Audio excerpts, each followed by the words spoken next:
Moi, dans la vie, j'aime 3 choses. Boire, manger et la course de la Bunta. Quoi de mieux que de ressentir les tremblements des moteurs des pod racers en mangeant un bon snack? Rien! Eh bien, le snack bar officiel de la Bunta est là pour ça. Chichi, fricadelle, merguez, barquettes de frites, popcorn, bière et hostie, il y a de tout au snack bar officiel de la Bunta. Tout! Alors n'hésitez pas, l'appétit n'attend pas. Snack bar officiel de la Bunta, partenaire officiel de Faucon Millennial. Il se trouve que je n'ai que ça, mais les Dataris feront l'affaire. Non, elles feront pas l'affaire. Les Dataris feront l'affaire. Non, elles feront pas l'affaire. Non, mais tu te prends pour un Jedi ou quoi? Faire des passes avec les mains, comme ça?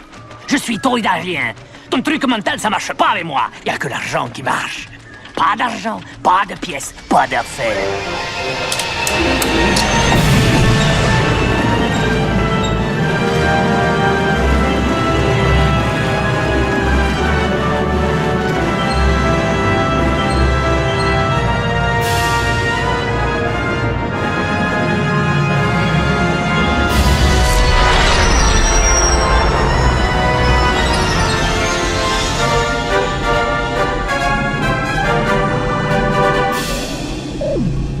Bonjour ou bonsoir à toutes et à tous et bienvenue dans ce nouvel épisode de Faucon Millennial, le podcast qui sent bon les churros et le popcorn.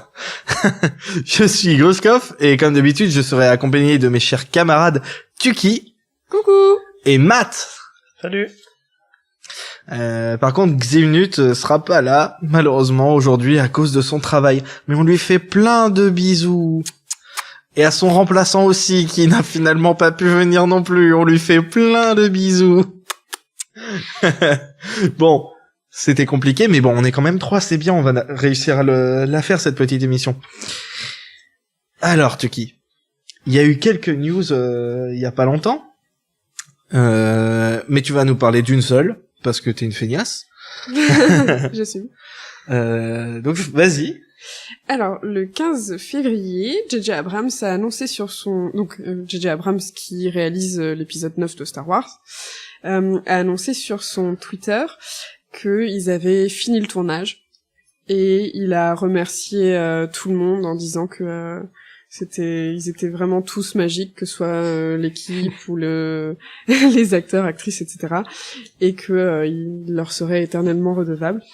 Et il a posté une photo... Non, il a posté une photo du set, donc une planète désertique avec des membres du crew et Rey, Finn et Et un mec inconnu. Est-ce que tu le reconnais, toi, Matt? Pas du tout. Rey, Finn et Poe qui se font un gros câlin. En tout cas, enfin les 3 acteurs. Et donc Rey et Finn et Poe aussi qui ont une nouvelle tenue. Rey a une coupe qui ressemble à celle de l'épisode 7 mais qui est différente. Voilà. Allez,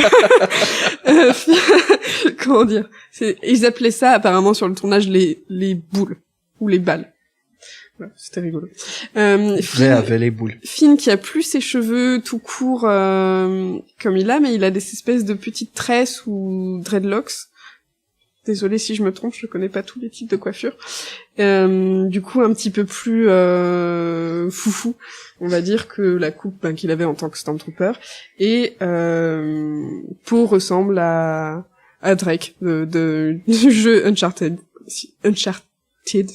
Si vous y avez Uncharted, si vous y avez joué, donc un peu une sorte d'Indiana Jones plus moderne. Avec une magnifique écharpe de désert. Voilà. Donc il y a eu une soirée une wrap party comme on appelle ça, où ils ont fêté la fin de tournage, etc. Et ça avait une ambiance carrément sympathique parce que donc l'acteur qui joue Finn John Boyega partageait sur son Instagram des petites vidéos de la soirée. Et il y avait, c'est plutôt sympa tous les décors qu'ils avaient fait. Ça faisait vraiment un peu extraterrestre. Voilà. Merci beaucoup. Alors, vous êtes pas trop triste de cette nouvelle? Bah non, ça veut dire qu'on va peut-être avoir des news. Oui, bon, bah, pour l'instant, toujours pas. Non, moi je dis, ils vont le faire à la célébration. Ouais. Mais je me disais peut-être qu'ils ont pas annoncé le titre parce qu'ils savent toujours pas eux-mêmes, en C'est fait. possible. C'est dur. Il faut trouver un titre qui clôt tout, qui sonne bien en soi tout seul et qui en même temps va bien avec le reste. Par contre, je trouve ça super poétique que l'épisode 9, qui est censé être le dernier normalement de la saga, mais il sort pile poil 20 ans après la sortie de l'épisode 1 dont on va vous parler aujourd'hui, qui était censé être le tout début de la saga. Quelle Et oui, transition. tu rigoles parce que je suis très fort en transition, n'est-ce pas? Dont on va parler aujourd'hui. Star Wars épisode 1, la menace fantôme. Donc, le principe de l'émission, c'est toujours de parler des choses positives. Et donc, on va commencer là-dessus. Et après, peut-être qu'on va parler de certains problèmes du film, quand même. Si on n'a pas dépassé 1 heure. Comme ça, peut-être qu'il y aura que du positif.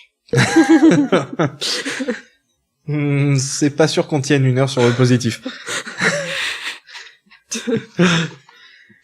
Donc j'ai mis des petits trucs dans l'ordre. Donc qu'est-ce qui se passe déjà dans ce film? Qui a envie de le résumer un petit peu? Je connais quelqu'un qui a ses notes juste en face de lui. Il l'a revu spécialement, qui a fait ses devoirs, contrairement aux autres. Ah, non, mais comptez pas sur mes notes, hein. Moi, c'est... Non, parce que vous disiez que du positif, mais c'est pas ça que j'ai fait. Bon. Non, mais on le sait très bien. On s'ennuie. Oh. Non, j'ai marqué. Non, on s'ennuie encore. Non, ça va pas le faire les notes là. Ouais, mais peut-être que tu t'ennuyais positivement. Je crois qu'à un moment, je me suis assoupi. C'est positif, le C'est repos, positif. ça fait du bien. Vraiment, sans déconner. Je crois que je me suis endormi devant à un moment donné. Pas longtemps, mais un petit peu. C'est vraiment triste en plus qu'il y ait pas que 10 minutes aujourd'hui parce que c'est son film préféré de la saga. Et on Du pense coup, fort ça à aurait lui, été du drôle de vous voir vous battre. Enfin, de vous entendre. coup. Peut-être qu'il aime bien les berceuses. Hein,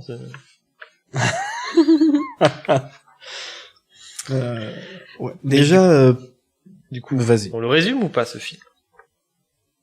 Ou pas? Alors, c'est l'histoire de 2 chevaliers Jedi qui vont faire de la politique, mais en fait, pas vraiment, parce que eux, ça les intéresse pas spécialement, ils sont là juste pour faire leur boulot. Et en fait, it's a trap! Et après, ça part en cacahuète, et puis il y a un gamin, une reine, puis ils décident de jouer la vie du gamin contre des parties de vaisseau, contre un hyperdrive. Il y a un mec tout plein de cornes, rouge et noir, qui arrive et qui fout le boxon. Enfin, c'est vraiment n'importe quoi. C'est un peu le film des adultes irresponsables, quand même. Hein. oui, beaucoup. D'ailleurs, une petite anecdote sur Dark Maul, donc le mec tout plein de cornes. Mais tu spoiles pas, là! Mais du coup, oui, quand ils l'ont designé, l'idée de son apparence, c'est George Lucas avait dit qu'il voulait quelque chose qui donnerait l'impression de sortir des cauchemars des gens.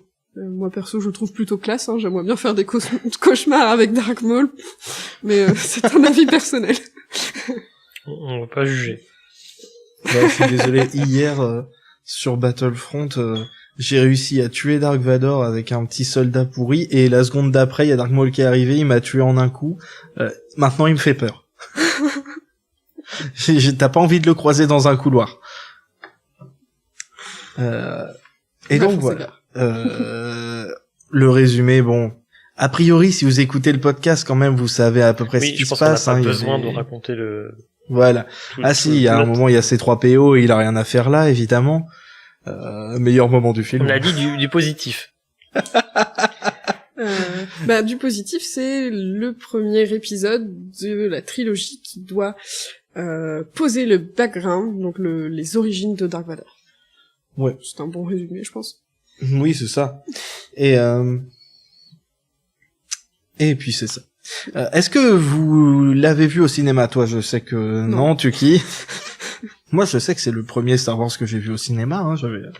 Pareil. J'avais eu 8 ans. Moi, c'est l'épisode 7. J'en avais plutôt 11. Mais je l'ai vu au cinéma, ouais. C'est le premier que j'ai vu au cinéma aussi, et j'ai pas tenu avant la sortie, j'ai lu la novélisation qui était sortie quelques semaines avant. Donc j'avais lu le film avant de le voir. Donc voilà. J'avais pas trop de surprises, hein, mais voilà, je l'ai vu au cinéma, c'était ça reste un bon souvenir, et je pense que c'est pour ça aussi que je l'aime bien quand même au fond. Je pourrais lui pardonner pas mal de choses parce que je l'ai vu assez jeune. Ouais. Moi j'avais plein de trucs, j'avais plein de jouets, Dark Maul, Qui-Gon, Anakin dans les 2 vaisseaux dans lesquels il est dans le film, et j'avais le poster du film aussi, l'affiche. Ouais, il faut dire qu'on a été inondé à l'époque, ça. Ouais. Je crois que c'est là qu'il y a eu le plus surtout de merchandising.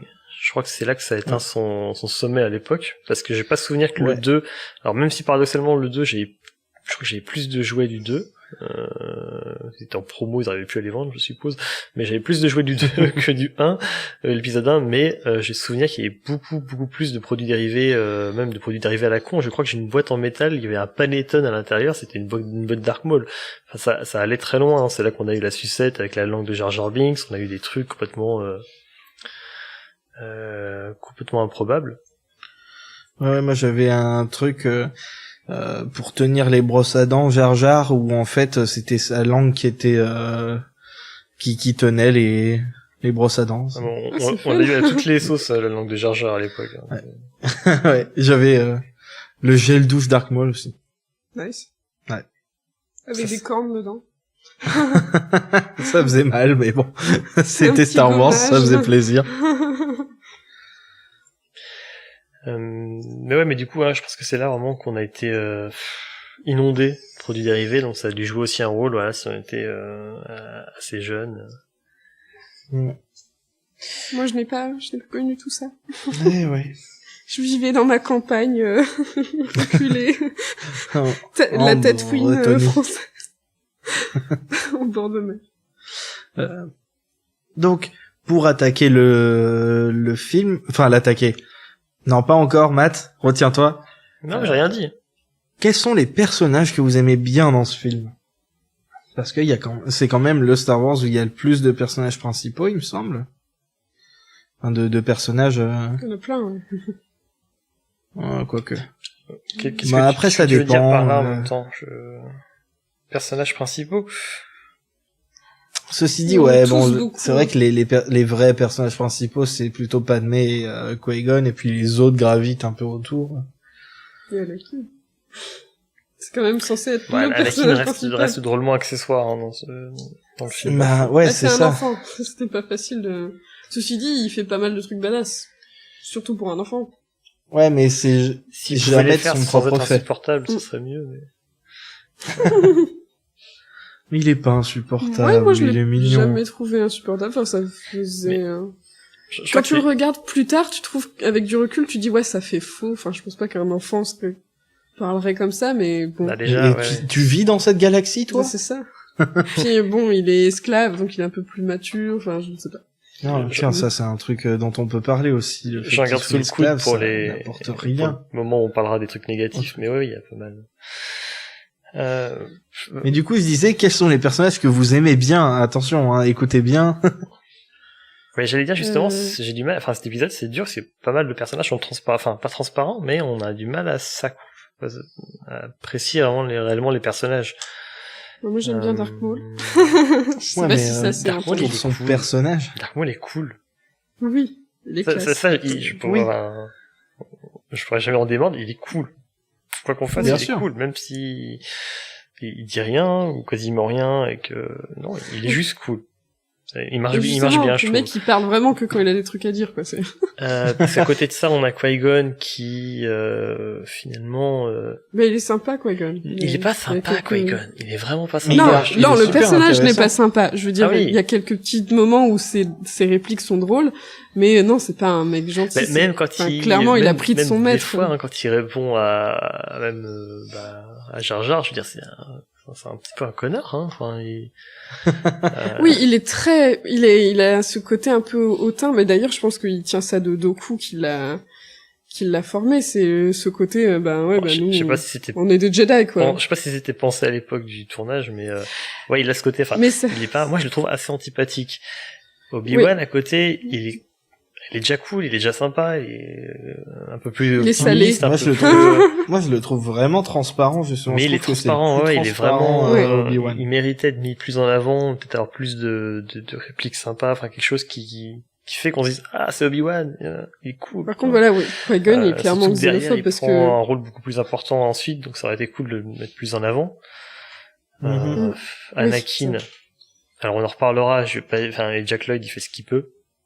Avec ce qu'on lui demande. À peu près tout ce qu'ils peuvent. Ils font tous ce qu'ils peuvent avec ce qu'on leur demande, je pense. Mais voilà, en plus, c'est un enfant, c'est pas évident. C'est les lignes de texte qui sont pas forcément super, mais le gamin en soi est pas... c'est un gamin, acteur, il se débrouille il fait bien, ce qu'il peut, il se débrouille, mais pareil, je veux dire, même si le personnage fait des trucs cool, on s'attache pas à lui, enfin, pas plus que ça. Non, pas du tout, même. Enfin, moi, on s'attache pas. Enfin, pour moi, je m'attache plus à Shmi. Alors qu'on la voit presque pas. Et tu vois, quand pendant la course, elle est inquiète, t'es inquiète parce qu'elle est inquiète, t'es pas inquiète parce qu'Anakin risque de mourir. Alors, moi, pendant la course, je dors, donc je peux pas te dire, mais, on y viendra. On aurait vraiment dû avoir Ximnit. Bah ouais, mais moi j'avais proposé une solution. J'adore la course, mais elle est trop longue. Bon, on y reviendra encore, hein, ça je le mets de côté aussi. Mais Jar Jar,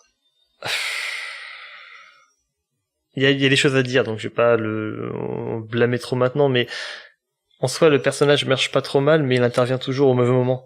Ses vannes tombent à plat, ou viennent casser quelque chose, une ambiance, ou une tentative de te mettre dans le film, et ça tombe à plat à chaque fois, ça vient de casser le truc, c'est très très pénible. Alors que le personnage est plutôt sympa. Ça doit être rigolo, parce que la plupart de ces blagues, c'est un peu pipi caca. Ouais, mais donc quand tu t'es petit, tu dois trouver ça drôle, mais quand c'est vrai quand t'es adulte, tu trouves que ça fait vraiment Parce que moi, forcé, j'ai pas souvenir qu'il m'ait fait beaucoup marrer à 11 ans non plus. Mais moi, je l'ai pas vu à cet âge-là, donc je ne saurais jamais.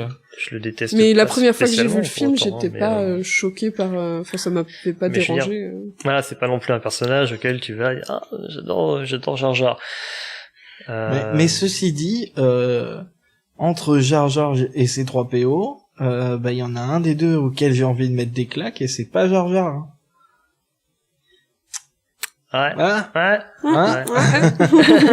Oui, effectivement. D'ailleurs, je comptais pas défendre l'intervention de C3PO dans le film non plus, hein. Je pense que c'est juste pour dire, Anthony Daniels, il a pu jouer dans tous les Star Wars, c'est cool. Ouais. C'était juste et puis de l'avoir marionnette, c'est bien. Au générique, mais, il restait deux. C'est vrai qu'il est même dans Solo. Même Padmé, Padmé qui, alors déjà, on brouille les pistes tout au long du film, même si ça c'est plutôt rigolo, plutôt malin, on va dire. Voilà, Padmé, la reine, Padmé, on essaie de jouer là-dessus tout le long du film. C'est plutôt sympa, mais du coup, même on n'arrive pas à s'attacher non plus au personnage. Oui, puis c'est compliqué. Le problème, c'est que elle est censée avoir 14 ans, un truc comme ça, et du coup. Il y a ça aussi. Tu vois pas la différence entre l'épisode 1 et l'épisode 2, parce que c'est la même actrice qui doit avoir même pas beaucoup d'années d'écart. 3 ans d'écart de mémoire, je crois. Et tu comprends pas l'enjeu et le poids qu'elle a sur les épaules si tu dis, elle a l'air d'avoir 18 ans, et contrairement à elle est reine à 14 ans, tu vois. Et du coup, forcément, elle a l'air un peu évaporée, c'est ce que je voulais dire, justement, par rapport portée par la situation. Ouais. C'est ce que je voulais dire, justement, par rapport à la politique, où les gens disent qu'il y a trop de politique dans l'épisode 1, et je suis pas d'accord. Le problème, c'est pas qu'il y ait de la politique ou qu'il y en ait trop ou pas assez. Le problème, c'est qu'elle est très très mal amenée, parce que la moitié des personnages n'en ont rien à faire. Le seul personnage qui est vraiment impliqué dedans, c'est Palpatine. Et Padmé. Mais Padmé, on n'arrive pas forcément à rentrer dedans parce que les autres personnages prennent trop de place pour qu'on s'intéresse à son problème. Alors, il y a bien quelques scènes qui montrent, en train de regarder le message de Bible, là, qui lui dit, vous savez, celui qui dit, contactez-moi, avec sa petite barbe qui fait un pic, là. Et qui Mais, dit à Jar Jar qu'elle est triste parce qu'elle a peur que Au final, il y a peuple très meurt. peu en fait, les personnages ont très peu de scènes de construction. Quand j'y Ouais. pense. Très peu de scènes qui servent vraiment à construire un personnage ou à établir les liens qu'ils ont entre eux, entre Qui-Gon et Obi-Wan, c'est-à-dire quoi? 5 minutes au début. Ouais, et à la fin, il meurt. Et à la fin, il meurt. Ils se font un câlin. Mais voilà, au final, quand j'y pense, vraiment, à part Maul, parce qu'il marche vraiment bien dans ce rôle, hein, c'est vraiment, Ouais. on te prend un méchant iconique, avec un côté un peu prédateur qui les poursuit tout le long Il du est film, très méchant. qui lâche pas, qui est très méchant, qui est très, voilà, ça marche super bien, je trouve. Et d'ailleurs, c'est peut-être aussi pour ça qu'il a été l'icône du film sur tous les produits dérivés. Bien sûr. Pro. Mais voilà, ce qu'on retient, je pense, ce qu'on retient bien du film, c'est Maul. Parce que le personnage en lui-même, pas l'acteur, mais le personnage en lui-même, on fait des caisses et ça marche à fond parce qu'en plus tout le reste à côté est très lisse, limite transparent, et t'as un truc comme ça qui vient claquer. Waouh. J'aime bien quand même Padmé, mais c'est dommage qu'effectivement elle ait pas plus de... Ah oui, elle est... qu'il la fasse pas plus ressortir, mais quand elle prend les devants et tout, c'est la nana qui, quand Qui-Gon lui dit son plan là pour avoir Anakin et tout, elle est genre mais t'es sérieux mec? Tu déconnes ou quoi? Et puis elle prend les choses en main quand elle voit que pour moi, ça tourne au vinaigre, elle fait bon bah on va, on se fonce dans le révèle, tas. le personnage commence vraiment à se révéler, c'est seulement à la bataille, à la fin. Enfin, quand elle tombe le masque, entre guillemets, ok, je suis la reine, machin, je me quand elle récupère son trône et tout. Et là, on a vraiment un personnage, un personnage féminin fort, qui commence à apparaître, mais qui a pas le temps on n'a pas le temps. De niaiser. Ouais. Et c'est comme ça dans le 2 aussi, les moments où elle brille le plus, c'est quand elle est en train de se battre, c'est un personnage qui a été fait pour faire de l'action, un peu comme Leia en fait. Hein. Ouais, elle a les pieds sur terre et des fois elle prend plus vite des décisions et mieux que les mecs qui sont en train de... de toute façon, l'épisode 1, c'est une compilation de mauvaises décisions prises par des mecs. Hein. C'est clair. Comme autre personnage que j'aime bien, il y a Watu. Moi, je l'aime bien. Je sais pas. Ça me rend toujours triste quand on le voit tout miteux avec ses petites bouches. Alors que le mec, c'est un esclavagiste, mais... Watu, je suis terriblement partagé. J'aime beaucoup le personnage. Et en même temps, on y viendra après, mais c'est un de ces clichés racistes, c'est infernal. Je trouve qu'il marche bien.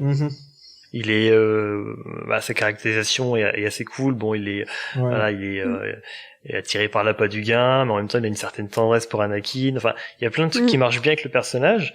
Il est pas con non plus. Il est pas tu con. Vois que le mec, c'est un personnage intelligent. Pour de l'animation CGI de l'époque, c'est ouf. Il est bien foutu.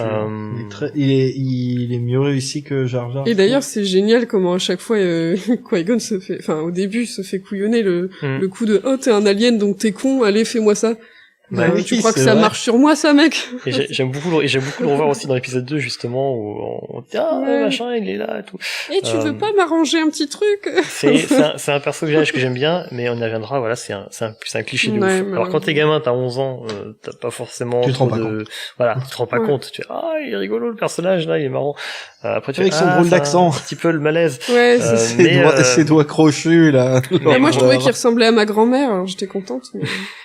Alors que c'est Gimli qui ressemble à ta grand-mère. C'est vrai. Gimli ressemble beaucoup plus à ma grand-mère. Je trouve que le personnage marche bien. Mais voilà, c'est plus des personnages secondaires qui vont amener une ambiance dans le film, qui font que ça marche, que vraiment des persos, tu vas dire, j'adore ce perso, comme maintenant on pourrait dire, que Kylo il est trop bien, ou... Ouais. On n'a pas de personnage vraiment très fort comme ça, comme on peut avoir maintenant, ou même qu'on a pu avoir avant, avec Luke, ne serait-ce qu'avec Luke. En fait, t'as des personnages avec pas mal de potentiel, mais qui vont jamais jusqu'au bout de leur truc. Moi, je trouve justement que Qui-Gon, il apporte plein de trucs intéressants par rapport à quand il parle de la force, vraiment du côté spirituel, du fait que il faut suivre son instinct et tout, et que c'est clairement comme ça que lui il prend ses décisions. Il réfléchit pas, il suit son instinct, et c'est comme ça que du coup il évite d'avoir des milliers de fans qui ragent en disant c'est plein de plot holes parce qu'il prend des décisions complètement irrationnelles. Mais non, c'est la force. Mais bon, apparemment, ça marchait mieux pour lui que pour certains autres personnages parce le problème, qu'ils ont des vagins. Il traîne plein de monde avec lui derrière. C'est le mec qui s'en, oh, je veux décider ça comme ça, je m'en bats les couilles. Sauf que le problème, c'est qu'il oublie qu'il y a tout un vaisseau qui le suit, plein de gens, et qu'il faut peut-être réfléchir un peu avant de faire quoi que ce soit. Ouais. Mais voilà, à chaque fois qu'il parle de la Force, qu'il est plus posé avec Anakin, il a une meilleure relation avec Anakin, une relation plus développée avec Anakin qu'avec Obi-Wan, alors que certains des trucs qu'il dit à Anakin, au final, il aurait dû les dire à Obi-Wan. Et voir, d'ailleurs, il y a un des trucs qui est en opposition totale, justement, dans l'épisode 2 que Obi-Wan dit à Anakin, mais justement, ça aurait été bien qu'il dise ça, ce genre de truc à Obi-Wan et pas à Anakin. Et après, voir comment c'était changé par Obi-Wan, avec sa propre personnalité et tout, dans la suite. Mais c'est peut-être un peu flou pour les gens. Enfin, moi, je sais de quoi tu parles, mais peut-être explique les... Quand avant la course, par exemple, il va voir Anakin et puis il lui dit de pas réfléchir et tout, de rester sur le moment et de pas réfléchir, mais de ressentir. Ouais. Qui est complètement l'inverse de ce que lui dit Obi-Wan dans l'épisode 2, et ce qui est très intéressant. Après, vu comme son maître a fini, peut-être qu'Obi-Wan aurait pris le temps de réfléchir un petit peu et de voir les choses différemment. Mais dans tous les cas, ce qui manque dans l'épisode 1, c'est vraiment un lien entre Qui-Gon et Obi-Wan. Parce que finalement, quand Qui-Gon se fait dézinguer, or, je sais pas vous, mais on s'en fout. Chez moi, ça a pas marché, hein. C'est, voilà, bon, bah, il est mort. Non. Oh, zut. Par contre, justement, je trouve que ça, après, avec Obi-Wan, t'as son personnage qui est enfin développé, et c'est la première fois du film où le combat, le duel veut dire quelque chose, où c'est pas juste des gens qui se tapent dessus. Sa façon de se battre à Obi-Wan est complètement différente, et là c'est super bien chorégraphié, mais pas que pour les yeux, mais aussi pour montrer que il est vénère, quoi. Il tape beaucoup plus fort. Enfin, je trouve qu'on ressent beaucoup plus les impacts dans le duel juste entre Obi-Wan et Maul que dans tout ce qui s'est passé avant. Voilà. Ouais, j'allais dire, d'ailleurs, Obi-Wan et Qui-Gon, ils donnent l'impression d'être...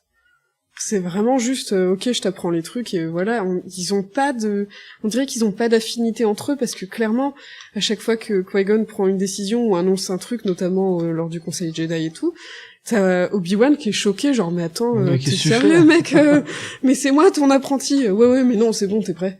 Ah, ok, c'est cool, mais tu vois, c'est le coup de, non, je fais ça parce que t'es prêt. Enfin, ils ont vraiment l'air, non, mais il le jette comme Qui-Gon une a l'air de chaussette, faire sa vie. Ouais, voilà, Qui-Gon a l'air de faire sa vie avec son familier, et son familier, c'est Obi-Wan qui essaye de suivre et qui dit, attends, il est sérieux, le mec, il recueille un orphelin, il fait des courses, il fait des paris, what the fuck. C'est ça, il prend toutes ses décisions YOLO, et puis les autres, ils doivent suivre. C'est ça, et Obi-Wan qui est paumé là-dedans, et qui se retrouve avec le gamin qui voulait absolument pas entraîner, et qui était son remplaçant, en plus. Et quand il pense que Qui-Gon va crever, il dit quand même, jure-moi, promets-moi que tu vas Obi-Wan, il a pas trop le choix, il se dit, bah, quand même. Ouais, c'est ça. Même là, c'est Qui-Gon, il prend ses décisions, et même Clamsey, il décide pour lui encore, alors que lui, il en voulait pas du gamin. C'est ça. Ouais. J'adore cette, non, mais c'est vrai. cette vision du film. Ouais, c'est tout à fait vrai. Obi-Wan, il se fait mener à la baguette par Qui-Gon, ils ont pas d'affinité, ils ont rien. Et d'ailleurs, c'est pour ça, je pense que Obi-Wan, après, essaye d'avoir une relation plus de frère à frère avec Anakin, parce qu'il a pas eu cette relation avec Qui-Gon, et ça lui a manqué. Mais on le voit jamais vraiment. Bah voilà. Enfin si, au début de l'épisode 3, mais on en parlera quand on y sera.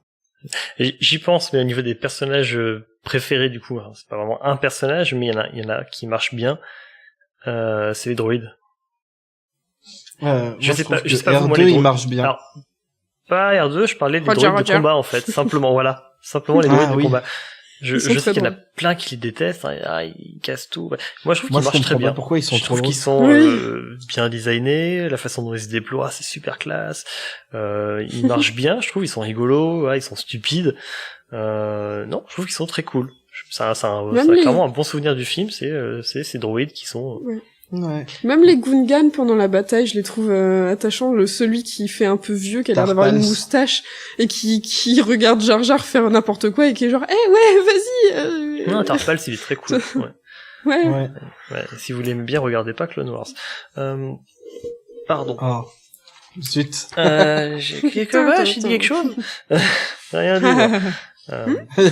Tu te souviens ce que c'était le dernier truc que t'avais dit au dernier épisode, hein? Non. Regardez Clone Wars. Ah oui. Bah, sauf si Tu nous vous fais aimez une Tarpals. Obi-Wan, là. Est-ce qu'on a fait un peu le tour des personnages ou Comme dit, Mais hein, après, c'est pas vrai des que masses à il retenir. y a... on a parlé justement des personnages secondaires qui sont les plus intéressants au niveau de l'univers et des trucs comme ça. Justement, ce qui est rigolo, c'est de voir Palpatine qui, lui, il est dans un bien meilleur film que nous, en fait. Il est clairement en train de vivre sa meilleure vie, lui, de son côté. Tout pendant roule que pour les lui. autres Hein. font n'importe quoi. De quoi? Tout roule pour Palpatine. Il est, Ouais. c'est inespéré pour lui. Au début, il était parti pour faire un blocus de merde avec des mecs chiants, là. J'avoue. Et t'as la reine qui se pointe sur Coruscant, qui te fait destituer l'ancien chancelier, qui le fait élire à sa place. Bon, lui, c'est du caviar pour lui. Hein. Mais c'est génial, elle fait n'importe quoi, je l'aime beaucoup, celle-là. Mais d'ailleurs, elle sent clairement le coup fourré, et c'est dommage qu'ils aient pas mis plus de scènes avec elle, et notamment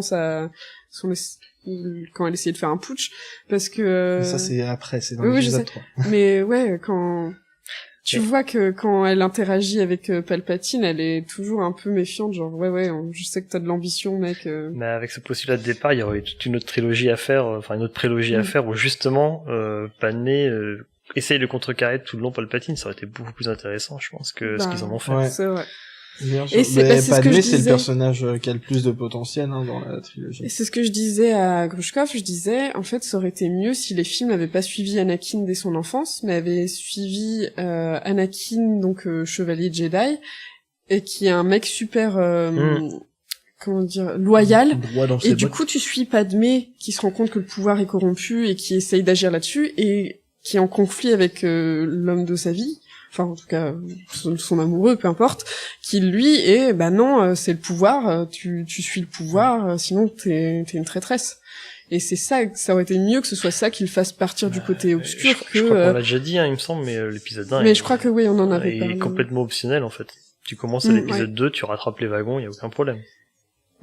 Malheureusement, clairement. c'est dommage que ce soit l'épisode 2 qui soit, que ce soit l'épisode 1 et pas l'épisode 2 qui soit optionnel. On aimerait bien. Parce qu'il y a quand même pas mal de scènes qui sont bien dans l'épisode 1. Et justement, je voudrais qu'on parle un peu de Quelle celles transition. qu'on aime bien, celles qu'on préfère et que... C'est incroyable. Qu'est-ce que vous préférez, mes transitions ou les scènes de l'épisode 1?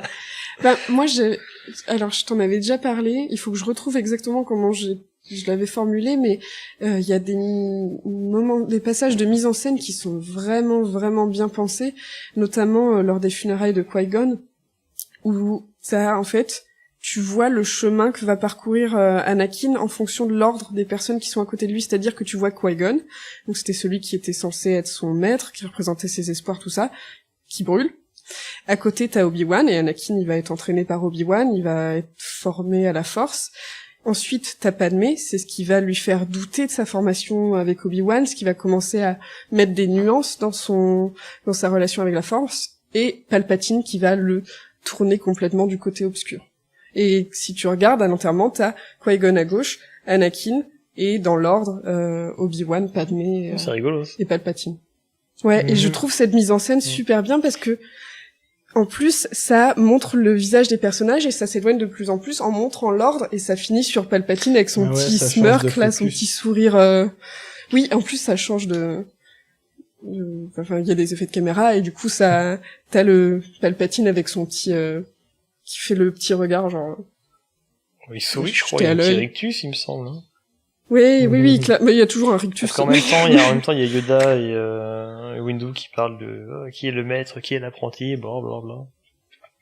Voilà. Et du coup, je trouvais très que cette intéressant. scène-là était intéressante parce que, enfin, tu le sais pas quand t'as pas vu déjà les 3 films, mais quand tu regardes le 1 après avoir vu les 3 films, tu fais, oh, ils sont en train de nous montrer l'évolution d'Anakin juste en un plan.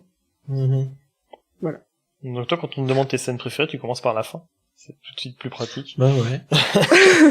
J'aime bien les trucs comme ça. Et moi, je vais commencer avec le personnages début. torturés. Bah vas-y.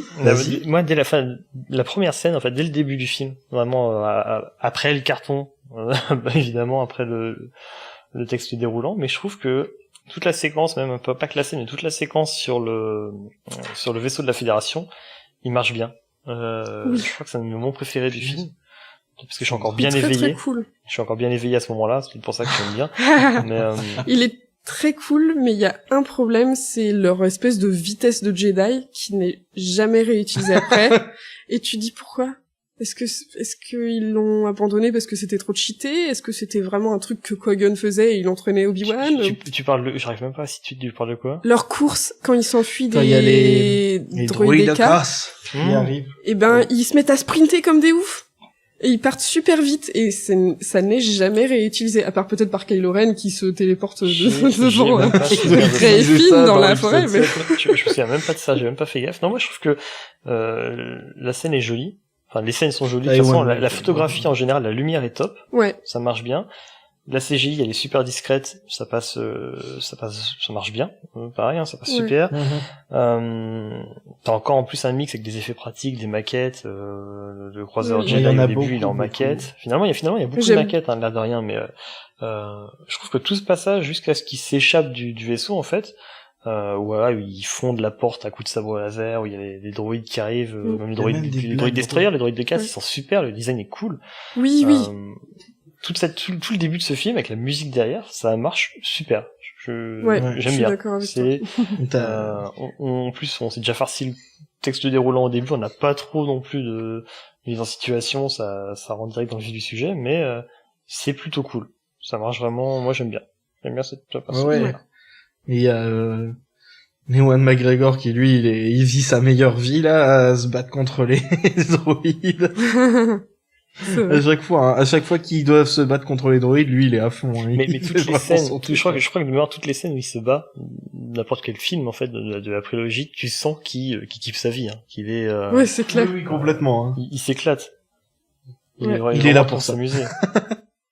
Ouais. Mais je suis d'accord avec toi, tout ce passage, ben, c'est le truc où je peux me revoir toute la scène sans problème en tête, tu vois. Et je sais pas si ça m'a marqué parce que comme je vous le disais avant, mon frère avait le jeu le jeu de l'épisode 1 où justement il y avait tout ce passage avec les droïdes, je sais pas, mais ouais, cette scène elle marche bien, les droïdes sont cool, je trouve que c'est une bonne introduction pour montrer le bordel. Moi aussi je l'ai refait 15 fois ce passage, mais dans le jeu.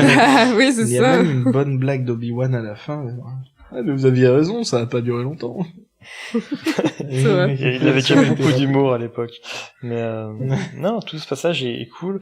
Et après, je vois le passage, enfin voilà, l'arrivée à Gungan City, même encore maintenant, ça va. C'est joli. Oui. C'est voilà, on sent que c'est un peu de la démo technique d'ILM, ils se sont dit maintenant voir un peu ce qu'on peut faire. Mais par contre, j'ai un tout petit truc parce que j'y ai pensé l'autre fois. Mais tous les gens qui râlaient parce que à la fin de l'épisode 7, quand elle arrive sur l'île Rey, on voit des mouettes en arrière-plan un peu flou, alors que du coup c'était des porcs, même si c'était pas... Enfin bref, comment ça s'appelle, le roi des Gungan a une limousine. C'est-à-dire que Jar Jar dit clairement qu'il a pété la limousine de Boss Nass. C'est... Oui, non mais aussi quand ils arrivent sur Naboo, quand ils arrivent à la surface, après être passés par en dessous de l'eau, il y a des cygnes et des canards. Ouais. Quand tu tournes en Italie, c'est ça le problème. De toute façon, il y a des cygnes et des canards dans le truc. Il y a des serpents sur Dagobah. Oui, ça c'était. Je vous rappelle d'ailleurs que le poulet est canon. Hein. Oui, c'est vrai. Les poulets sont canons dans Star Wars, donc on n'est plus là. Mais oui. D'ailleurs, on en parle toute la scène avec les créatures sous-marines là, ça sert à rien, hein, clairement. Non, mais c'est joli, c'est impressionnant. Si c'est utile parce que c'est le thème du film qui a toujours un plus gros poisson. Moi j'appelle ça le passage Nautica maintenant, mais voilà, c'est joli, c'est impressionnant, mais bah ça fait pas avancer, évoluer les personnages du tout, quoi. C'est juste, on les déplace d'un point A à un point B. Ouais. C'est relativement indispensable. Mais c'est joli. C'est le seul moment du film où je trouve que Jar Jar est chiant. Et d'ailleurs, il le stun. Donc, il l'assomme. C'est donc, Morphéo, il l'éteint. Parce que Jar Jar, j'ai aucun problème, sauf voilà ce passage-là où il est en train de paniquer dans le truc. Je fais bon. Et c'est vrai que je suis d'accord avec toi, c'est pas spécialement intéressant comme passage, à part que il y a des créatures jolies. Voilà. Parce qu'en plus il dit on va placer par le cœur de la planète, mais il passe juste sous la flotte. Non mais c'est intéressant parce que c'était pour montrer la dualité de Boss Nass et à quel point on peut pas leur faire confiance. Ouais. Moi, il y a une scène que j'aime beaucoup, c'est quand Anakin il doit partir et qu'il doit dire au revoir à sa mère. Ils jouent tous les deux bien. Le dialogue est sympa et la musique elle est super et il y a vraiment une. Ils sont relativement justes. Ouais. Je crois que c'était pas trop. Shmi, elle est toujours super juste de toute façon, mais c'est vrai que là, elle marche bien la scène entre les deux. Ouais. En général, leurs interactions marchent bien. Oui. Contrairement aux interactions Anakin Padmé. Ce que j'aime bien, c'est le fait que la scène ne soit pas filmée en plein soleil, en pleine lumière. On est dans l'ombre des bâtiments. On sent qu'il fait un peu, même si c'est sur Tatooine, on sent qu'il doit pas faire loin de 12 degrés, qu'il caille un peu. On sent que c'est la fin de journée, je sais pas. Enfin, il y a un côté un peu ou alors que tous les plans sur Mos Espa sont très saturés, sont comme vachement lumineux. Là, on a un passage qui est un peu plus terne. Ouais. Donc ça marche assez bien. Et avant ça, moi j'aime bien Mos Espa de façon générale. Enfin, quand ils arrivent sur Tatooine, on a une vue panoramique de Mos Espa qui est assez cool. C'est plutôt joli, et puis en plus ça permet de montrer un peu ce qu'il voulait faire avec Mos Eisley à l'époque, alors qu'il n'avait pas forcément les moyens. Tu sens qu'il s'est fait plaisir. Comme dans l'édition spéciale, t'as encore des créatures un petit peu moches en gros plan. En CGI qui passe pas trop bien, mais globalement c'est assez joli. De moi c'était assez joli. Et Jar Jar qui marche dans du caca aussi. Et la blague caca, effectivement, on a tous. Mais c'est vraiment pas de sa faute. Ouais, moi je roulais par terre, j'étais vraiment hilar. J'en pouvais plus. Après il y a les blagues de prout et là c'était l'hilarité générale. Je me suis tenu les côtes pendant 20 minutes, mais voilà, il y avait quelque chose avec cette scène. Et du coup, la blague de prout, on y vient, la Bunta, elle est quand même très cool. Enfin, c'est la course de pod. Je sais pas vous, mais ce qui est vraiment cool en plus, c'est que même la préparation du truc, à partir du moment où on arrive dans le stade là, et qu'il y a toute la préparation jusqu'à ce qu'il démarre, ça fait vraiment bien le taf. Ouais. Mais par contre, le problème, c'est que c'est justement à double tranchant. C'est que d'un côté, on a des scènes très longues de préparation de la course. Alors c'est cool, il y a un petit côté, t'es en train de regarder une course de F1, tu vois le paddock en train de se préparer, tout ça, t'as l'ambiance, t'as les moteurs qui commencent à tourner en fond, les aliens, voilà, on a plein de races différentes d'aliens, tu vois. J'ai jamais vu ça et tout. Plein de petits cotons-tiges dans les gradins, plein de couleurs différentes. Oui. Mais ouais, le problème c'est que la mise en place est déjà super longue.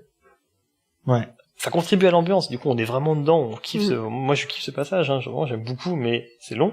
Et derrière, la course est encore plus longue. Mais la course, de façon générale, cette scène-là plus la course, c'est le sound design. Le son est fou. Bien sûr. Le son est malade. Pour ceux qui nous écoutent, il faudra qu'ils aillent chercher sur YouTube. Il y a une vidéo où quelqu'un a aussi récupéré juste le son, juste les sons des moteurs, sans tout le reste autour de la course de pod. Et si on aime bien les bruits de moteur, les conneries comme ça, c'est du caviar. C'est vraiment c'est un travail de sound design qui est complètement malade. Cool. La réal se réveille un petit peu. On a des plans un petit peu différents parce que là, on parlait de mise en scène, oui. Le problème, c'est que la réalisation, à côté, moi, j'ai marqué champ contre champ, trépied. Ouais. C'est très, très, très plan-plan, et du coup, plans. Ça aide pas à rester éveillé. Ouais, quelques plans panoramiques qui sont plutôt cool, mais globalement, au final, tu poses la caméra ici, puis tu filmes droit devant toi, et puis ça fera le taf, quoi. Il y a très, très peu de choses, très peu de caméras finalement assez dynamiques. Oui.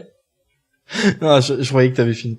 Au final, ça se voit au tout début de l'épisode 3, les meilleurs moments de réalisation, au final, c'est quand il est en tout CGI, parce que il peut se permettre de faire ce qu'il veut, quoi, en fait. Avec la caméra. Mais d'ailleurs, on sait l'a pas fait si c'est passer lui, partout, ou si c'est Lucas qui s'éclate, ou si c'est son équipe à la CGI, Mais c'est ça.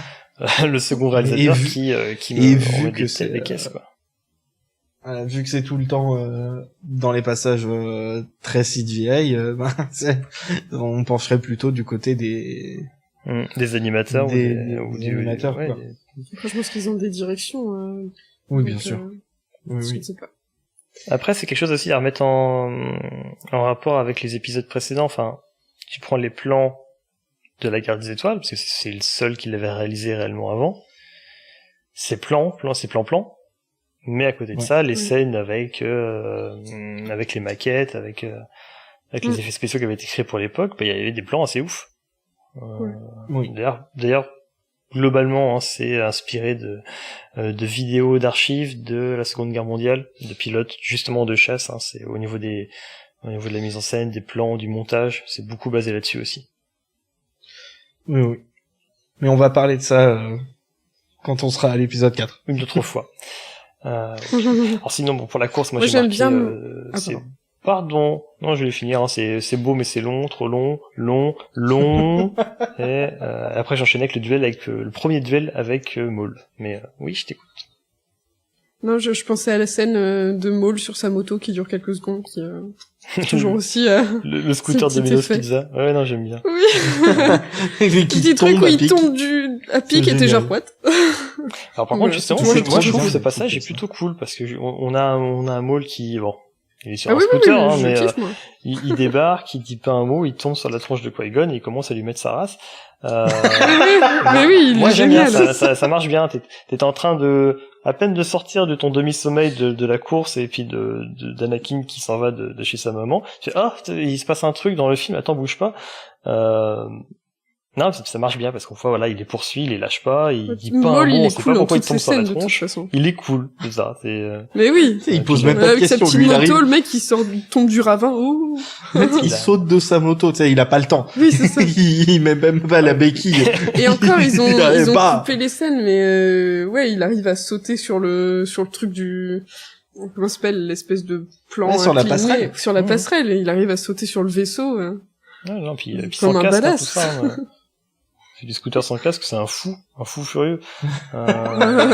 Il a pas besoin de casque, Et des il a cornes. même pas de lunettes de protection alors qu'il est dans le désert, il y a plein de sable et à grande vitesse ça doit bien faire mal Et aux yeux. même pas, ça lui pique les yeux. C'est pour ça qu'il a les yeux tout rouges. Mince. Je crois que c'était la conjonctivite, moi. Non, en fait, c'est le sable. C'est ça. C'est pour ça que Anakin, Toutes il les scènes déteste de ça. Maul sont casses. Après, on a Coruscant, alors on a quelques plans d'ensemble qui sont fous. Je veux dire, voilà, faut rappeler que c'est en 99, on avait juste vu l'édition spéciale qui avait rajouté quelques petites scènes, mais on n'avait pas vu de choses aussi balèzes à l'époque dans Star Wars, donc forcément ça a fait son petit effet. Mais sinon, voilà, après c'est les scènes bla bla bla bla. J'ai marqué quoi? Conseil Jedi, bla bla bla. C'est vrai que les scènes au Conseil Jedi sont tu veux savoir les scènes préférées? très, Alors, très longues. je fais le tour, je vais te dire. Mais voilà, là il se passe plus grand chose avant un petit moment. Il retourne les sur scènes- Naboo. J'ai marqué le blocus en plâtre parce qu'ils arrivent à le franchir dans un sens puis dans l'autre. C'est plus un blocus, c'est un autoroute à deux voies. Tu parles du blocus dans l'espace? Alors, Oui. en fait, ils partent Mais de, oui, il y a, mais il y a ils un peuvent blocus partir par autour de n'importe Naboo. quel côté. Ils arrivent à en sortir, bon, ils se font tirer dessus, mais ils arrivent à se barrer dans un sens, et ils arrivent à revenir sur Naboo, donc à retraverser le blocus. Oui, mais en Et, plus, si tu regardes le blocus, il est que d'un côté de la planète. La planète, c'est quand même une sphère. Je veux dire, t'es dans l'espace, tu peux partir par le sud de la planète, par le Alors côté pour moi, dans opposé. l'idée, il y avait vraiment des vaisseaux tout autour. Après, s'ils sont assez cons pour bloquer que d'un côté...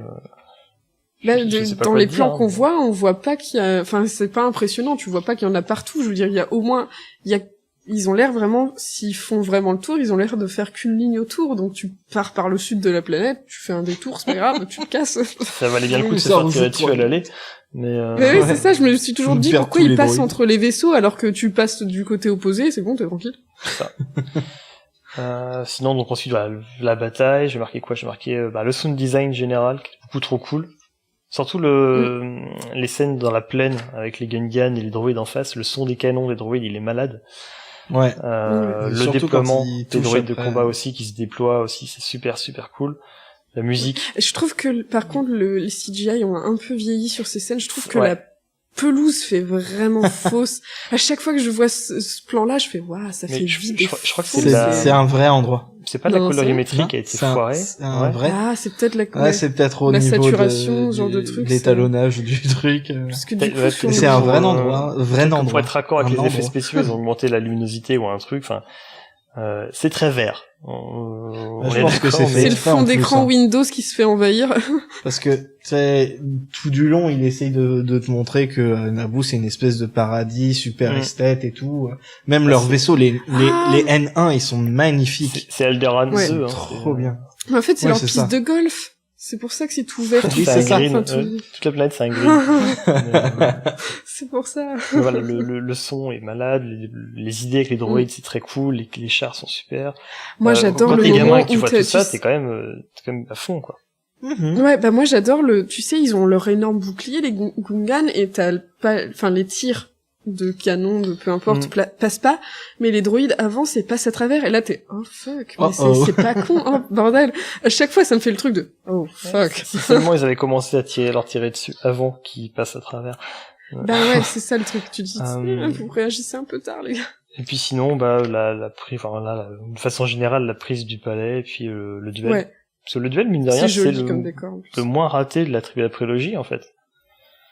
Le duel bah, le truel, j'ai marqué, parce qu'ils sont trois. Ah oui. C'est plus un duel, Ouais. c'est un truel. Mais il est pas trop mouliné, hein, mine de rien, même si Maul, bah, il a pas trop le choix. C'est vrai. Il y a un minimum Il d'enjeux. fait des petits bonds. Même si au début, bah, ils sont juste là pour le dézinguer. Après, il y a un peu plus d'enjeux parce que Obi-Wan, il a le seum. Mais il veut le dézinguer toujours. Tu vois. Ah, toujours. Mais faut pas faire, mais... J'aime bien le côté aussi où justement ils sont coincés et ils ont chacun leur méthode pour se donner Ouais, de la force. développement de personnage. T'as Qui-Gon qui médite, t'as l'autre qui est en silence, qui tourne juste comme un lion en cage. J'adore ce genre de Dark truc. Maul, tu il vois est pas trop assez. cool. Ah, Mais Dark Maul. Mais oui, Je crois que ça va être le titre de l'épisode. C'est ça. Esthétiquement, déjà, visuellement, c'est super cool. On a ces colonnes Ouais. d'énergie avec les petites passerelles autour. Visuellement, ça c'est joli. Oui. Les sas rouges là dont vous parlez, qui pareil, visuellement c'est sympa. Et en plus, on a ce moment où les personnages montrent un peu dans quel état d'esprit ils sont. Et on a du suspense qui arrive comme ça, qui est amené par ce moment. On sait pas quand les portes vont s'ouvrir. Oui. Non, tout Ouais, ça, c'est moi super je l'aime bien, bien. hein. En fait, je l'aime bien. Et puis la musique, bon, je sais qu'elle a été repompée, ressucée dans tous les sens, on peut plus l'entendre. Moi, ça marche toujours. Autant Moi de aussi, ça l'ouverture de marche. Star Wars, je Ouais. peux plus l'entendre. Je zappe carrément les bandeaux déroulants au début des films. Autant Duel of Fates, je peux toujours l'écouter. Elle est ouf. Ouais. Mais surtout voilà. dans le J'ai fait tour de film. mes scènes, je crois. Mais ce qui est trop bien, justement, en plus avec ce moment-là où ils sont tous coincés entre les panneaux rouges d'énergie qui ne veulent rien dire, hein, qu'est-ce qu'ils foutent là. C'est C'est un drôle de que système de même, sécurité quand même. Obi-Wan intermittence. qui est trop impatient, il est tellement impatient que il allume son sabre laser parce qu'il sent en avance, grâce à la force, que les trucs vont se refermer, quoi. Et c'est intéressant. Je trouve que tout ce qui a un rapport avec la force dans le film est intéressant. Même mais ça je pense qu'on fera un truc spécial là-dessus, mais même les midi-chloriens, je comprends ce qui est bien dans l'idée, mais ça a complètement ruiné la façon dont certains voient la saga, parce que clairement ils disent pas que c'est ça qui est important par rapport à la maîtrise de la force, Selon c'est juste l'interprétation que avec laquelle tu viens, Ça ouais, te tu peux facilite comprendre le la chose truc. différemment, quoi. voilà. Mais c'est assez intéressant, tu vois, quand il lui en parle, et puis voilà, oui, mais tu vois, Anakin, tu as des mitochondries. Ah ouais, j'ai ami. Moi, à chaque fois, c'est quand il lui prend le sang, et je me dis, oh merde, s'il fait voir par Shmi, elle va péter un câble, et puis t'as Shmi qui arrive, et tu sais qu'elle a l'air vachement inquiet, et en même temps qu'il se dit, c'est un Jedi, il sait ce qu'il fait. Et elle, toujours juste, et à chaque fois, tu vois son regard, genre, Ouais. Tu fais pas des conneries, hein. Ouais. En plus, il en mytho tout le long, il abuse. Ouais, c'est vrai. Ça, je le garde En pour plus, après, hein, pour le truc que j'aime pas, mais je dis, hein, Qui-Gon, c'est un connard. Enfin, il passe son temps à prendre des décisions comme ça l'arrange, à mentir, enfin... Ah oui. Il triche Il au truc triche. de dés. Oui. Mais oui! Oui. Watu est plus honnête que Qui-Gon. C'est ça qui Et est pourtant, incroyable. Watu, c'est censé être un parieur, Dans voilà, son un approche, il esclavagiste, est tout plus ça. honnête que Qui-Gon, ouais, clairement. Ouais. Ouais, mais et en plus, le film, il pourrit l'image qu'on a des Jedi, parce que les mecs, ils sont là, ah oui, il y a des esclaves, qu'est-ce qu'on va faire? Qu'est-ce qu'on va C'est faire? pas On notre n'est pas là boulot. pour ça. Ouais, Oui, c'est ça. il lui dit clairement, je suis pas venu là pour libérer les esclaves. Ok, bon, d'accord, Sauf le petit, là. J'en ai rien Pour à foutre de ta gueule. Parce qu'il sert, hein. Mais lui, par contre, il me plaît bien, ouais, il a l'air sympa, je vais le prendre avec moi. Je te le prends. Je les débarrasse. Ah, les Jedi, c'est caca, hein. Mais c'est vrai que maintenant, que j'y repense, Watu, est jamais montré comme faisant quelque chose de malhonnête. Non. En plus, si tu vois, il est gentil avec Anakin, il le traite bien, enfin, moi, j'avais beaucoup de sympathie pour ce personnage et je l'aime toujours autant. Parce que c'est Et Bulba, d'ailleurs, il dans le- trafique le pod, enfin, tout ça. Ouais, Mais- c'est Bulba, Oh, toi, t'es caca. Ah, ouais, c'est ça. T'es comme un Jedi. Et Watu, t'as pitié pour lui quand il perd. Et dans le 2, quand tu le vois tout miteux avec sa barbe, tout vieux, ses petites mouches autour de la tête, moi je suis genre, oh non, le pauvre. Puis après tu fais, ouais bon, il est marchand d'esclaves quand même. Mais il en a plus. Mais Donc, voilà, à ce moment-là, il en a plus. Mais là, ouais. tu Il peux en avancer. avait que deux, en fait. Il était pas marchand d'esclaves, hein. C'est un ferrailleur. Ben, Il avait que Shmi ouais. et Anakin. Et il il avait faisait pas ses l'air de beurres mal avec les traiter, des- enfin. Bah, Et t'as vu où on en est, là, à dire qu'il avait que deux esclaves, donc ça va. Ah, Ouais. je veux dire, Ça, c'est c'est pas la son business. photocapitalisme. C'est pas son business. Et dans le film, il est pas montré comme faisant des choses malhonnêtes. Il essaye de négocier, de bricoler des paris ou des trucs comme ça, mais à côté de ça, on a un Jedi qui triche au dé, qui ment, et c'est Bulba qui trafique le pod. Enfin, lui, à côté Qui de ça, menace. qui menace aussi au passage. Je veux dire, quand Watu se rend Donc, il compte essaie de le tuer que aussi, Qui-Gon a ouais. menti, Qui-Gon lui fait, tu veux peut-être aller voir les Hutt? D'ailleurs, en parlant des lettres, je voulais en parler tout à l'heure, mais pareil, par rapport à la CGI, la du coup de différence pression. entre la version de Jabba de 97, immonde, de l'édition spéciale, et la version de 2001 qui est tout à fait correcte, de 2001, de 99, en 2 ans seulement, ben, c'est quand même assez incroyable. Oui, mais est-ce que si on avait refait un Jabba comme dans le Retour du Jedi, ça aurait pas coûté moins cher? Ou aussi cher, et que ça aurait pas été plus joli? Non, la CGI, ça coûte moins cher. Ouais, enfin, c'est l'épisode 1. Ouais. On aurait pu aussi ne pas le mettre, hein. Il avait rien à faire là aussi. Donc, Bah, moi j'aime bien, bon, ça c'est crée pas du grave. lien. Bah, si, c'est Ça pour crée du montrer. lien. Moi ça me dérange pas qu'il soit là. Au contraire, je trouve que ça participe Ouais, à ça crée tisser pas le- trop de liens comme c'est droppé haut. Bah, c'est pas assez exploré dans les films, mais je pense que ça l'est plus dans Clone Wars et tout. C'est le côté, ouais, il y a des parties où c'est pas la République, c'est des espèces Oui. de gangs, Mhm. une espèce de mafia qui règne. Tout à fait. Et les Hutt, Mais notamment, ça, qui, ça lie le tissu, on l'a le bien tissu mis, de l'univers de Star Wars. Simplement, on sait que Jabba, dans Retour du Jedi, c'était le parrain, le parrain. en gros du coin. Oui, c'est c'est ça. normal qu'il soit là pour inaugurer la course. D'ailleurs, si on regarde bien, il y a un autre Hutt derrière, c'est Gardula. Je sais pas Ouais. ce qui lui arrive dans le canon C'est sa maintenant, femme. mais alors c'est pas aussi évident que ça, je crois. Hein. D'ailleurs, elle tenait, elle avait été propriétaire de Anakin et sa mère. Voilà, oui, ça par contre, oui, effectivement. Et Mais, c'est la maman de Rota le Hutt. Et le puant, là, je sais pas comment il s'appelle en VF. Bah, leur fils qui est le MacGuffin du film Clone Wars. que je n'ai pas vu. Moi, j'ai juste vu la série encore. Quand je vous dis regarder Clone Wars, je parle bien de la série, attention. J'ai pas encore vu Oui, le, on parle le toujours film, de la série. le pilote. Mais voilà, non, ça crée enfin, ça tisse l'univers du truc, ça me dérange pas qu'on le voie, hein, au contraire. Et du coup, on parlait de quoi, là? On parlait toujours des scènes préférées? On est où? Ben, je pense que là, toi, t'en étais au bout, là. Moi, j'ai fait le tour des scènes que j'aimais bien, ouais. Il y en a beaucoup. Ben, mine parce de qu'il rien, hein, reste il y a- plus beaucoup de temps. on est à le 59 film- minutes. Le film est très long, mais il y a quand même pas mal de scènes cool.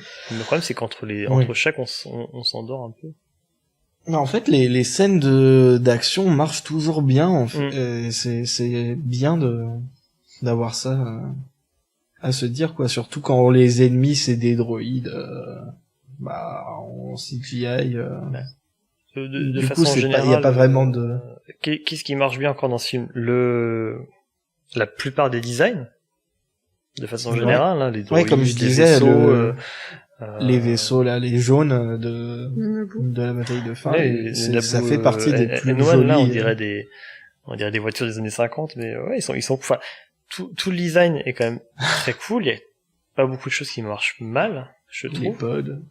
Les pods, c'est ouf. Du coup, voilà, le design, le sound design qui est complètement malade d'un bout à l'autre, avec des moments de gloire La mise en scène incroyables. aussi qui gère bien, comme je disais, la mise en scène qui annonce des choses et qui...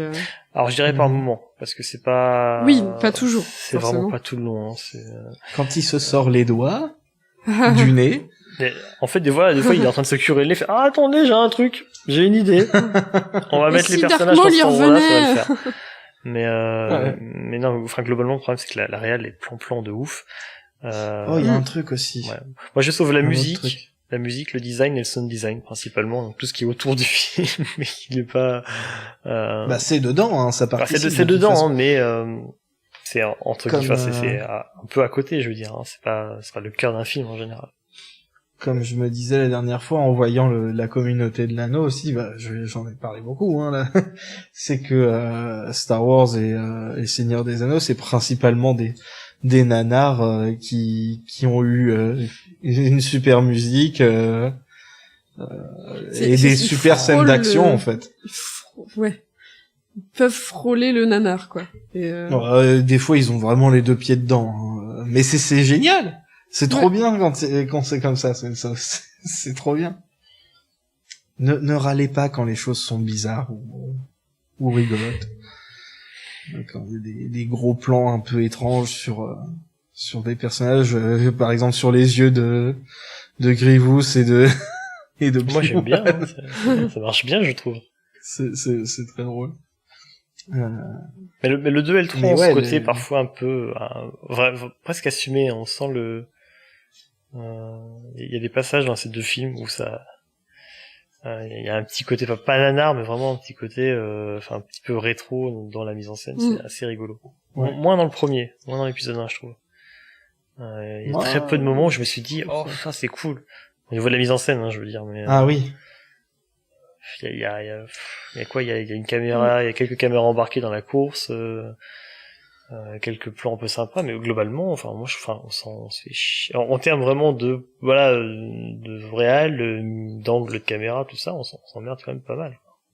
Ouais. Mais du coup, qu'est-ce qui nous emmerde pas mal aussi dans nos films? C'est le racisme et l'antisémitisme.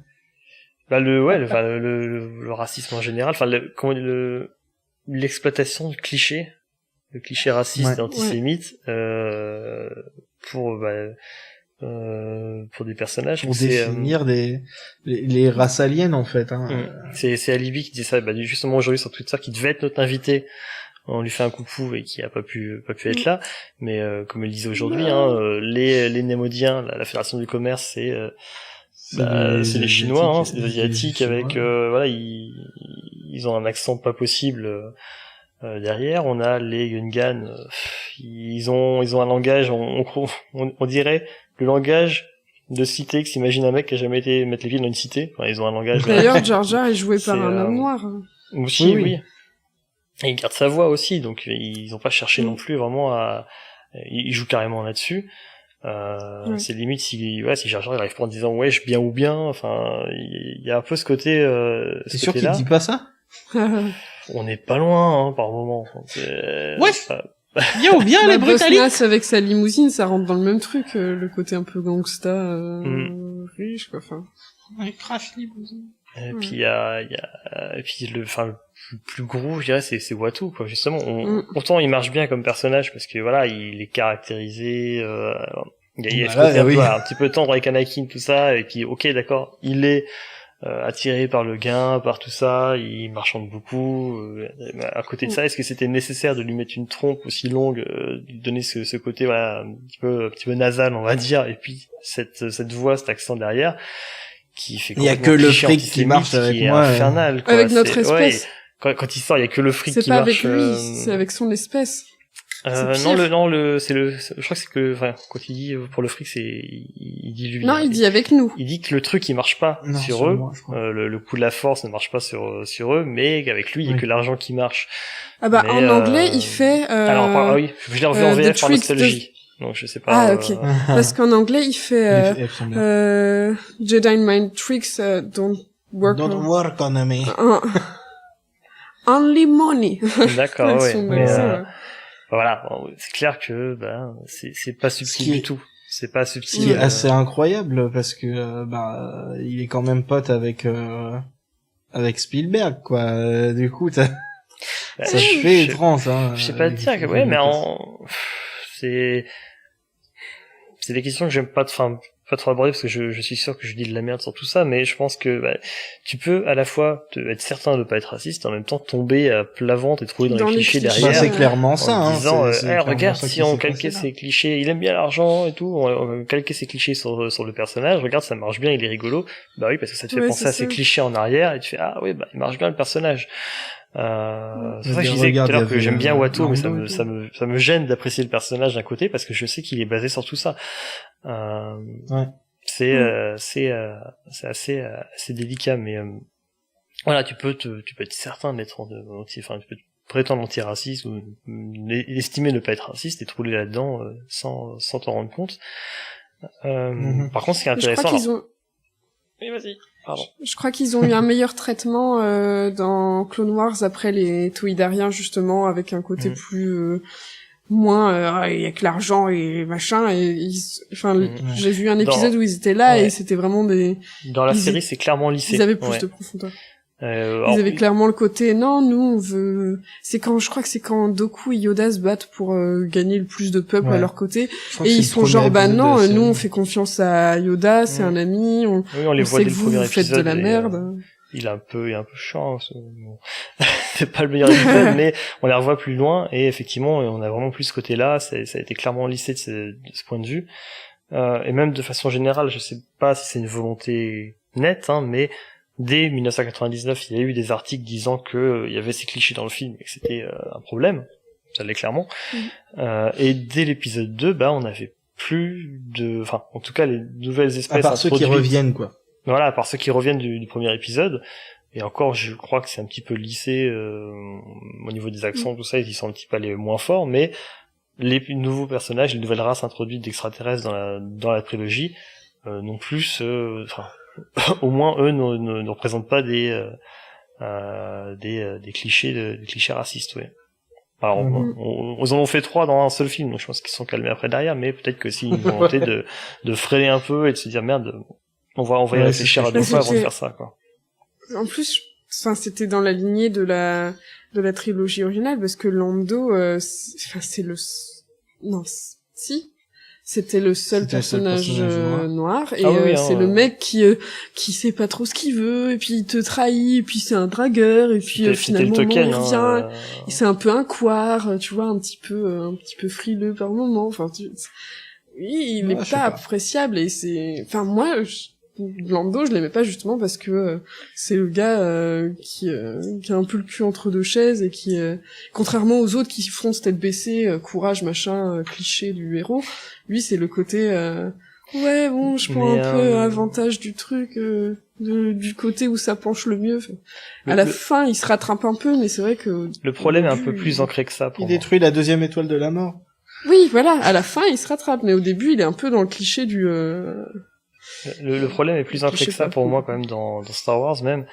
Il y a un vrai problème, alors je dirais pas depuis les premiers, mais au moins depuis le retour du Jedi, avec c'est l'exemple le plus évident qui me vient, mais c'est les Twi'lek.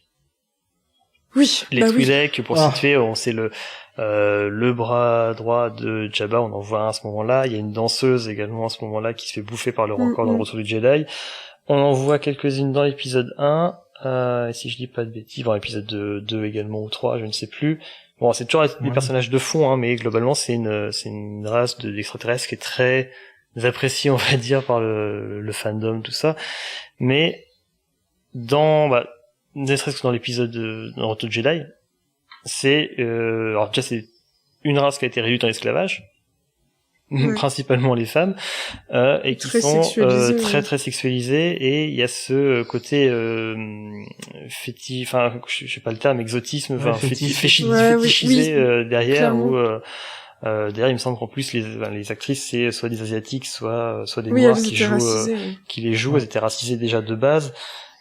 Et derrière, voilà, elles sont très fétichisées, jamais très habillées, toujours au bras d'un mec puissant, ou voilà, t'en as deux qui affont les ongles à ses boules bas, t'as une danseuse de Jabba, t'en vois une au bras d'un sénateur, je crois, dans l'épisode 3, enfin, c'est toujours, voilà, jamais, toujours présenté Et comme ça. La seule fois où t'en vois pas une comme ça, tu l'aperçois et elle se fait buter. C'est la Jedi, là, sur... Voilà, qui est Mais qui doit être aussi la parce que regarde Jedi par la rapport moins aux autres habillée Jedi, de tout comment elle est l'ordre Oui, Jedi. oui, elle est habillée de façon, voilà, mais c'est la seule qui est pas là juste pour, regardez. Oui, clairement, oui.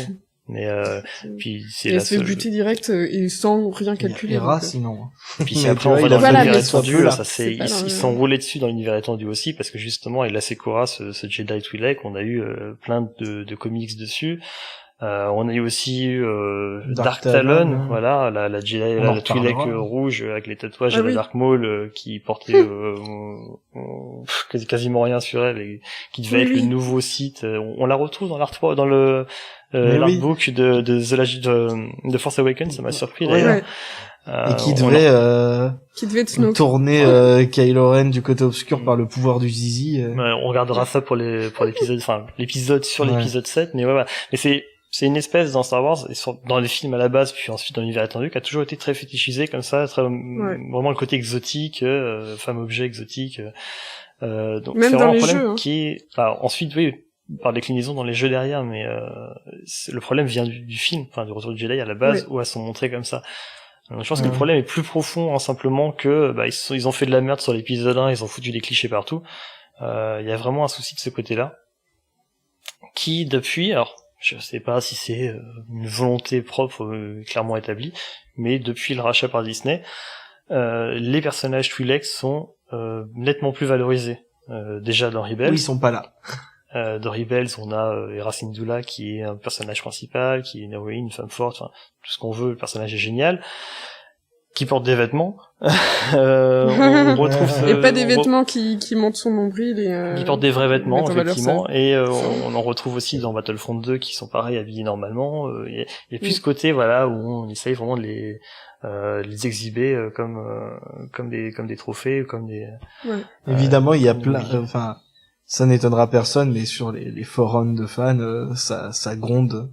J'imagine que ça gueule sévère sur ce genre de truc même dans Barreau d'honneur, même dans Barreau d'honneur, on a une Twi'lek qui fait une leçon à Lando sur le consentement. Nice. Donc il y en a qui doivent franchement faire la tronche parce que c'est pas comme avant. Mais du coup, est-ce que c'était beaucoup mieux avant? J'en doute. Mais voilà, ça c'est clairement les clichés. Ouais, c'est un faux pas, un très gros faux pas qui a priori été corrigé depuis, surtout depuis Disney, je pense également, mais qui datait pas, a priori, pas de l'épisode 1, puisque dans l'épisode 6 déjà Retour du Jedi, et même dans la spéciale édition, puisqu'ils ont rajouté des Twi'lek dans cette édition spéciale, pour la fameuse scène de chant là, qui est insupportable, j'ai plus le nom.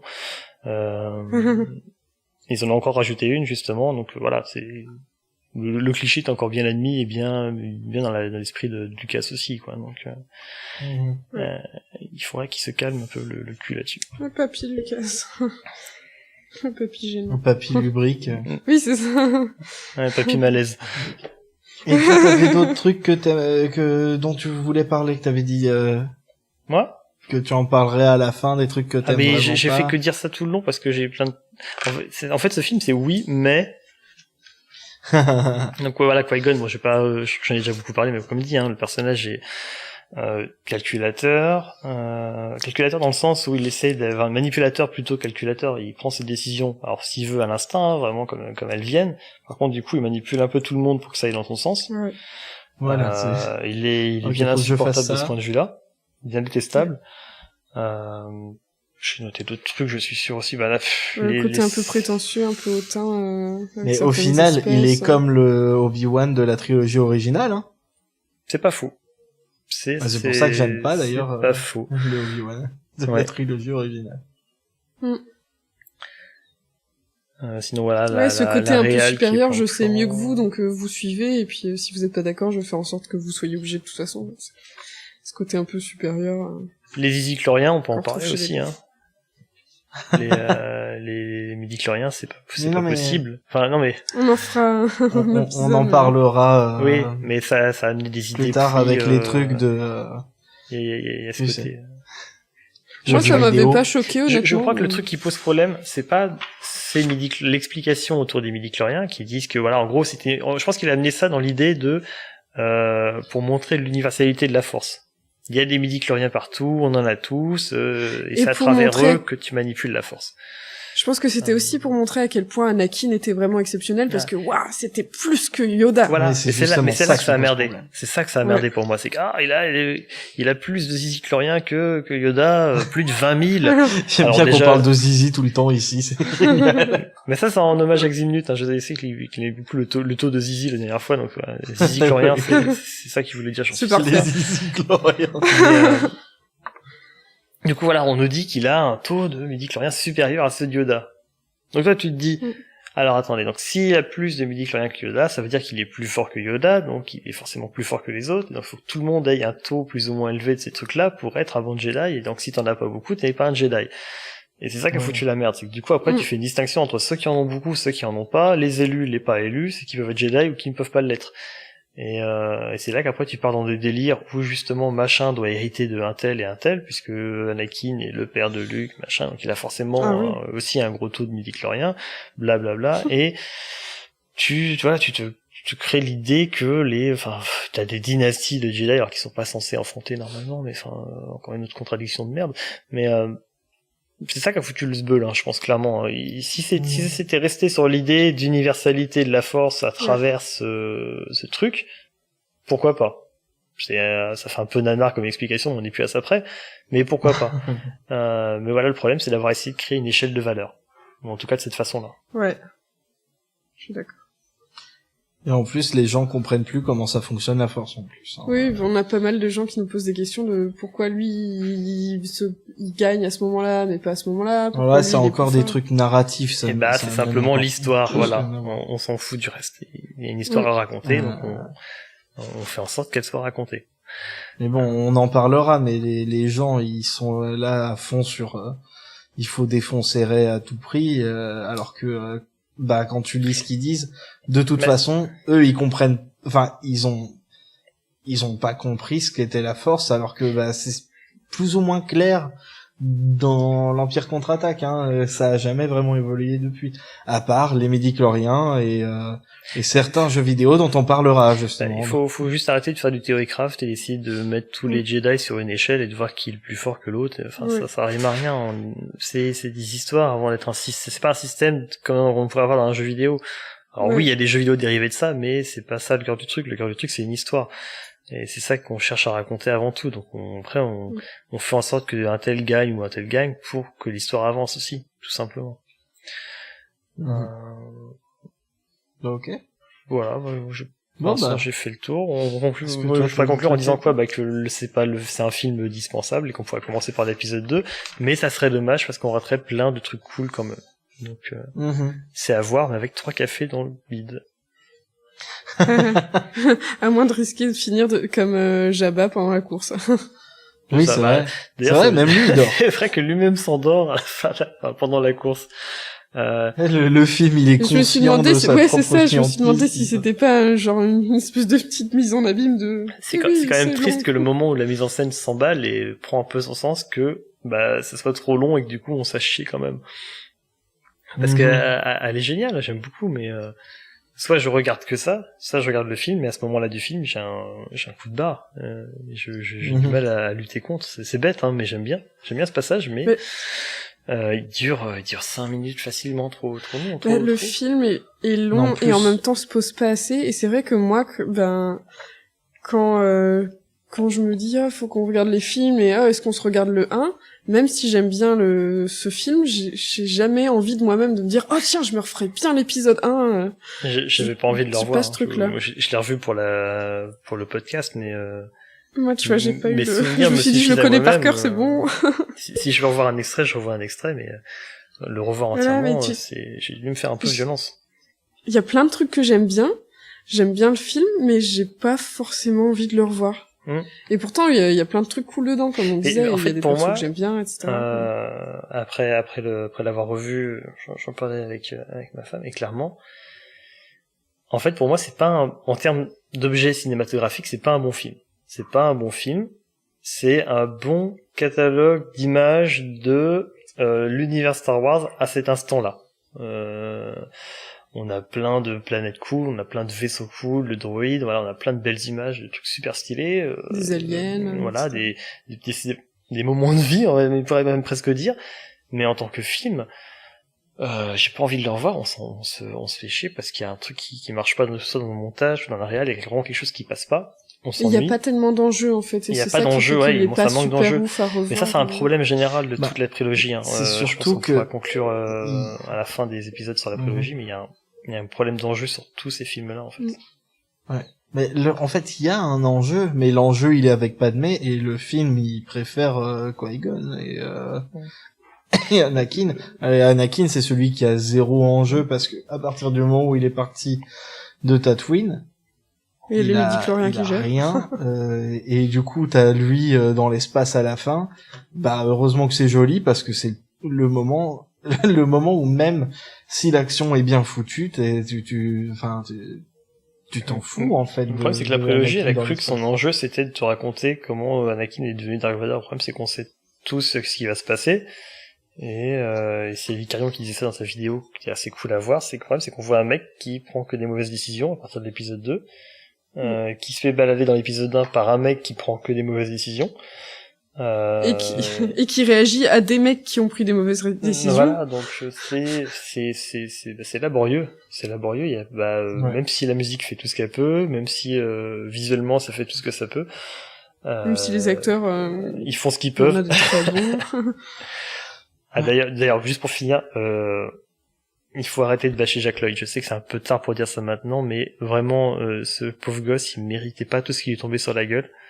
Mais personne, personne mérite ça. Tous. Et je pense qu'il a, comme les autres, comme Hayden Christensen après, il a vraiment fait tout ce qu'il pouvait pour faire plaisir à Papy Lucas. Il est mignon, enfin, je veux dire, je sais pas ce que les gens ont conclu. D'ailleurs, je crois que c'est un problème plus général même. On a eu Lucas, quand il a fait son premier film Star Wars, il s'est fait pourrir par ses amis réalisateurs qui lui ont dit que c'était de la merde, machin, qu'il fallait qu'il réécrive, ils l'ont aidé à le faire. Il avait sa femme de l'époque qui était son monteur, qui a fait un boulot de fou. Il était pas tout seul aux manettes, il était vraiment pas tout seul aux manettes. Le problème, c'est que là, on est arrivé en 99, ou un petit peu avant pour commencer les films. Le gars était assis sur une montagne de fric. Il était le mec qui avait créé Star Wars. Il était entouré de jeunes qui avaient grandi avec Star Wars, qui étaient prêts à tout faire pour lui faire plaisir. Et le problème, c'est qu'à mon avis, c'est globalement ça, hein. À part John Williams à la musique, qui était déjà là au début, donc il a laissé faire sa sauce. Ben Burt, qui était là au début, au son, qui a fait ce qu'il avait à faire. Pour le reste, alors heureusement qu'il a un peu de goût pour les concept art et qu'il a choisi des choses qui avaient de la gueule, mais sinon, pour le reste, on a que des jeunes qui ont grandi avec Star Wars, qui adulaient George Lucas et qui ont tout fait pour lui faire plaisir. Donc on peut pas en vouloir ni aux acteurs, ni même, je pense, aux techniciens, même si ça viendrait complètement con de leur en vouloir, mais voilà, on peut pas en vouloir à toute l'équipe. Parce qu'ils ont vraiment fait, je pense, ce que Lucas espérait, ils ont essayé de tout faire pour lui faire plaisir. Ouais, regarde sur les deux premiers, l'épisode 4 et l'épisode 5, il y avait Gary Kurtz en producteur, et dès le retour du Jedi, il était plus là, et il y a plein de gens qui trouvent que c'est là que qu'il a commencé à faire n'importe quoi. Et puis Kirchner sur l'Empire contre-attaque, il se laissait pas faire non plus, hein. C'est un réal qui avait son mot à dire encore. Après, il a pris Richard Marquand pour faire le retour du Jedi, c'était un yes man, le gars, donc Mais Lucas voulait pas en plus réaliser lui-même sa prélogie. Il voulait que les gens le fassent. Il avait les idées, mais il voulait pas le faire. Très bonne anecdote. D'ailleurs, il avait même proposé à Ron Howard de réaliser l'épisode 1, et puis 18 ans, je sais plus, 19 après, Ron Howard a réalisé Solo, et ça s'est pas super bien terminé pour lui, mais voilà. Mais du coup, oui, il voulait pas le faire. Il voulait Solo est très bien. Que d'autres Il voulait que d'autres le fassent et les gens lui ont dit bah non, c'est ta saga, fais-le toi-même. Et Je pense que les réals n'avaient pas non plus envie de s'enfermer là-dedans ou d'être dans l'ombre de Lucas derrière, donc ça se comprend aussi. Non, et moi, puis je c'est le un gros comprends projet, pas. t'as peur aussi de te foirer. Oui, si tu foires le film, ta carrière est ruinée, quoi. Donc pas Par grand monde a rapport à voulu ça, se mouiller. d'ailleurs, Mais comme dit, je pense qu'ils ont tous voulu faire leur max pour faire plaisir à un mec qui était leur idole pour la plupart à l'époque. Je veux dire, si on reprend les choses maintenant, Lucas réalise l'épisode 8, quelqu'un, et j'ai plus son nom, je suis désolé, mais quelqu'un l'actrice qui joue Rose, dans ce type de situation. Mary Tran. Merci. Je pense qu'elle aurait pas fait mieux qu'un Hayden Christensen ou qu'un Jack Lloyd ou quelque chose comme ça, parce que alors Lucas il aurait dit tu joues comme ça, tu le fais comme ça, elle l'aurait fait. Elle aurait pas cherché plus loin. Là, ils ont pas toute cette pression maintenant derrière. Bon, ils jouent dans un Star Wars, ça doit quand même être fou, mais ils ont d'autres réals et en plus des réals qui savent diriger des acteurs. Donc c'est encore autre chose, mais là, tu cherches pas non plus à essayer de faire plaisir, à t'offrir au gars, tu essaies vraiment de jouer et de donner ton maximum, pas de faire ce qu'il attend bêtement de toi. Et puis voilà, en règle générale, ça sert à rien de se mettre à se comporter comme des mauvaises personnes avec les gens et leur en vouloir pour quoi que ce soit, parce que si vous aimez pas le film, vous aimez pas le film, foutez la paix aux gens, quoi. Ça ne changera rien. Voilà. Passer à autre chose. Voilà. Ça sera la conclusion. C'est ça. L'épisode 1, passer à autre Non, chose. parce que là, on pourrait encore discuter pendant 1 heure, j'ai l'impression, mais faut qu'on conclue. Mais il va falloir conclure. Ouais, voilà. Donc, passer à autre chose. L'épisode 1, c'est pas... Tu vois, c'est t'avais pas peur qu'on parle pas assez, Matt. Oui, c'est vrai. Mais j'ai encore beaucoup parlé, finalement. Ouais, je te l'avais dit. Tu t'arrêtes jamais, arrête. Je vais faire un podcast tout seul, comme ça je m'écouterai parler pendant 3h30. Bah c'était bien, je pense qu'on a quand même eu le temps de faire le tour d'horizon d'un peu. Ouais, je pense qu'on a bien fait le tour. Bon, il y a encore beaucoup à dire, mais on a déjà fait plein de choses. On va en garder sous le coude pour l'épisode 2, parce que je sais que tout le monde l'attend, celui-là. Alors, mais celui-là, ça va être très rigolo à faire. Je pense qu'il va durer encore plus longtemps. Hein. Il va falloir que je me contienne. Celui-là, je veux vraiment le revoir pour... Et le pire, c'est que je l'aime bien. Des trucs qui sont vraiment bien. Je l'aime au moins autant que l'épisode 1. Ouais. Il y a plein de trucs super cool dans l'épisode 2. Plein de trucs cool aussi. Mais c'est ça qui est bien ici, on est super positif. On fait ce qu'on peut en même temps, t'as vu ce qu'on a sous la main, mais... Non, il y a plein de super chouettes, plein de bonnes idées dans l'épisode 2. Par contre, c'est l'exécution derrière qui... Bon, ça suffit maintenant, on a dit qu'on concluait. Oui, allez. Ça pour la prochaine fois. Et du coup, ce sera pas la prochaine émission. Oui. Hein. Dans la prochaine émission, on parlera d'un sujet comme ça qu'on a décidé la dernière fois, et donc vous verrez. Et ce sera la fois d'après l'épisode 2. Donc dans un mois. Qu'est-ce qu'on avait dit? C'est quoi? C'est passer à autre chose. Ouais. Et que la force soit avec vous. Bisous. Ciao. Ah non, attendez. On a oublié de dire où est-ce qu'on peut vous retrouver sur les réseaux sociaux. Bah toujours au même endroit. Moi je suis sur Twitter @tuki_tuki, donc TUHKI, et nos créations, donc thegrenadines.fr, où en ce moment on a fini la première saison d'une parodie hommage mélange entre Harry Potter et Star Wars. Qui s'appelle Ray Person. Oui, c'est vrai que si je dis Subtil. non, c'est mieux. Matt?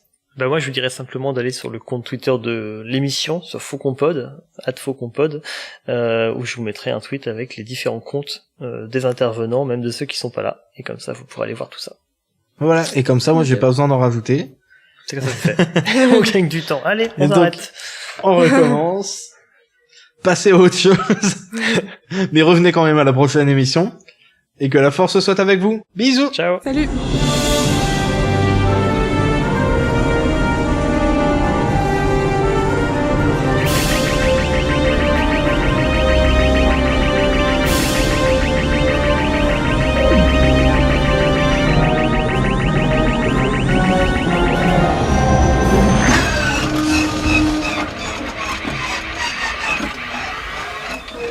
Ne t'approche pas des connecteurs à induction. Si ta main se fait prendre dans le faisceau, elle sera engourdie pendant des heures. Ah,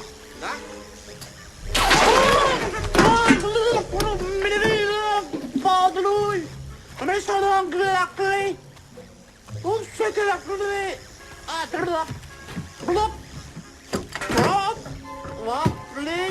t'accrocher le diable. Je trouve que ce Jar Jar est une créature pour le moins étrange.